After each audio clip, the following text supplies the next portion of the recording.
Hey, what's up everybody? Welcome back to the Riding Dad channel, or welcome if it's your first time. Either way, very glad to have you.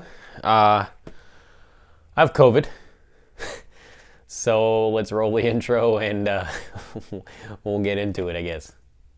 Riding Dad YouTube channel, it's the Riding Dad YouTube channel, it's the Riding Dad YouTube channel, it's the Riding Dad.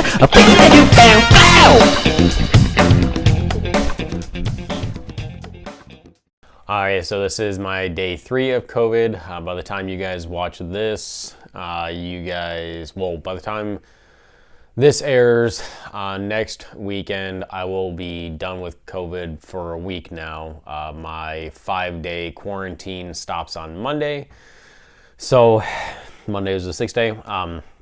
So yeah, another video, I'll probably do like a coffee vlog and talk about my experience with COVID if you guys care. Yeah, so we have a new headlight and taillight install to do today. Essentially, this company, DEABUY, I'll put them up on the screen. I never know how to pronounce their name. They sent me a taillight and a headlight. This is the same company that has sent me a headlight that we did the install on before, that you guys saw. So they always contact me beforehand and say, hey, will you do this video? Yes, but I'll be honest with you guys, if it's bad, it's bad, and you know, whatever. I've had no issues with the headlights from them in the past, so I assume this is the same thing. Before we get into it, the headlight's very straightforward. All you need to do is have the adapter from the typical, what is it, I think like 3 or 4 pin connector, like the flat ovally one that comes stock on this bike from Harley, to the typical, I think this is like the H4 pattern. I did a whole install on like what I did to make it like that, kind of wire it to make this like the last bucket I ever got. But even if you do it the easy way and just do it in the bucket and you buy a new bucket every time, you're only looking at like 20 bucks. So that's in my past video, so we don't have to do that again. The headlight will literally just clip into this, put it up, put the cover on and be done. The tail light is a little different. Now this one has an integrated turn signal as well as brake. Did not come with this pin connector on it. It came with it in the box, and these wires for the turn signals were very long, and it came with some connectors, but the connectors didn't work for the connectors I already have on those wires. For those of you who watched my last Moons MC taillight install, I did the cheaper, easy way to do that. Instead of replacing the full cable with the clip-in connector for it, what I did was cut off the second connector from the Moons taillight and just hardwired in some, quick connectors for the turn signal wires. So made this install a little easier. If you do not have that kind of setup, or if you've never done it before or anything, and you want to just cut those and do the connectors, you can do that. If you want to hardwire it in, just solder them, but then you can lose the availability of taking this on and off pretty easy. Also this, I don't know if it was just me or not, but this taillight did not come with any screws. So you will have to either buy your own or reuse from whatever taillight you have on there. For demonstration purposes, I'm just gonna reuse the Moons MC screws that came on it. But yeah, so the clip, there's no instructions because it's kind of a universal thing, and you have to pin your own clip wires as they come. I already did the homework for you guys, so if you're looking at the actual clip piece on the top, it goes black, purple, red in case you have this, and then it clips right in and it's fine. Comes with a strobing pattern for the brake light. I think it strobes either 3 or 4 times, but I'll show you guys when I put it on. The other thing also, don't ask for a link. The only link I'll be able to supply you is the link to their general product page on Amazon, because I cannot find these lights on Amazon at all. So I don't know if they are, they sent me them fairly recently, only a week or 2 ago. So I don't know if they're not out yet publicly or what's going on with them, but they're on their Instagram page. If you look at their Instagram, they're the last two newest posts of the headlight and this taillight design. So we'll see. Let's go ahead and do the front first, because that's going to be the easiest, and then we'll go to the back.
All right, so obviously pretty easy install. Something that's definitely worth pointing out. This is the Moons MC light. This is around the same size as the stock, a little bit smaller. It's a low profile light, but it's important to note just how much thicker it is. I don't know if you can see this. It's about double, if not triple, maybe 2.5 times the size. This is DEABUY 1. About 2.5 times the size of the Moons MC light. As far as how the brake light works and the turn signal and everything, I think it works really good. It's pretty bright. I'd say it's just as bright as the Moons MC, just as bright, if not a little bit brighter than the stock tail light and everything. So the quality is pretty good. The rubber gasket kind of trim that seals along here feels pretty solid. I don't think you'll have any issues with any moisture getting in there really. The front headlight, I'm not in love with the style of what they call their King Kong light. I'm not in love with that middle piece and then kind of the top and bottom illuminating for it. I don't know. I've been in the mood to get a different headlight and tail light, maybe Moons, maybe something else like Custom Dynamics or something. So I'll see. I might get something different. I've just been kind of complacent with them, and I don't know. Just time for a change. But for this bike, this tail light is no bueno as far as aesthetics. It's just, it sticks out so far. For me, it just clashes with the whole style of the bike. It's just way too far out there. So I'm gonna be taking this off right after the video and putting this one back on. Like I said, nothing wrong with it. If you have like an old school soft tail or a like a bagger or something like that, I think this would be fine. Also, like I said, I couldn't find these lights directly on Amazon, but if history is, you know, any indication of what these lights are gonna cost, they're probably right around the $40 to $50 range, and $50-ish for a integrated turn signal and tail light is a pretty good value, especially if you need one because you're doing something like I did, where like your saddlebags get in the way and you cannot have those turn signals. It's decent, honestly, guys. It's a really, I mean, quality is pretty good. It's a dark smoke lens. I mean, I don't see any issue with the light at all. Looks pretty good to me. So let me know what you guys think. Make sure you click on all the links in the videos in the description at the end of this video as well. Check out my Tucker Speed affiliate link and coupon code so you guys get discounts on their stuff and help them out and help me out. Check out everything else on the channel, guys. Check out the whole build series that I got going on this Lowrider S. A lot to come. I have a lot of stuff in boxes behind me that I'm going to put on in the next few days. And I will see you guys in the next video. Until the next video, ride safe, have fun. Dad, out.